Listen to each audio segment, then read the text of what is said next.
ప్రజలారా, నిన్న చెప్పాను అంతరా బండి వచ్చిందని. సార్ ఆల్రెడీ 2 బళ్ళు పర్చేజ్ చేశాడు గూడూరు నుంచి. సార్ చెప్తాడు మన బండ్ల గురించి, మన కంపెనీ గురించి. సార్ అసలు ఫుల్ బిజీ అయినా కూడా ఫ్యూచర్ గుర్తించి పర్యావరణ పరిరక్షించేదానికి, ఆర్థికంగా ఎదిగేదానికి, ఫ్యూచర్ బాగుంటుందని చెప్పని సారు ఎంత ప్రయత్నం చేస్తారు. తెల్లారి మధ్యాహ్నం 2 గంటల నుంచి వచ్చి చేస్తాడు. దాన్ని ఒకసారి గుర్తించండి. సార్ చెప్పండి సార్, మీ యొక్క అమూల్యమైన మాటలు ముందుగా.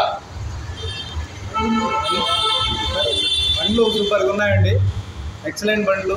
మేము ఇప్పుడు 3వ బండి తీసుకున్నాం. గూడూరులో ఇది మా మొత్తం 3 బండ్లు వచ్చేసి ఇప్పటికే చాలా బాగున్నాయి బండ్లు. Performance excellent. ఇంతవరకు నో ప్రాబ్లం రాలేదు బండ్లలో. కాబట్టి ప్రతి ఒక్కరూ ADMS బండి తీసుకోవాలని కోరుతున్నాం. ఇంకొకటి, ఈజెడ్ ఫైనాన్స్ రాలేదు అంటున్నారు. మన షోరూమ్ తరఫున మొట్టమొదటి సార్ రండి సార్ మన మొట్టమొదటి తరఫున ఈజెడ్ ఫైనాన్స్ తీసుకున్న మొట్టమొదటి వ్యక్తి sir. Thank you. Good ADMS.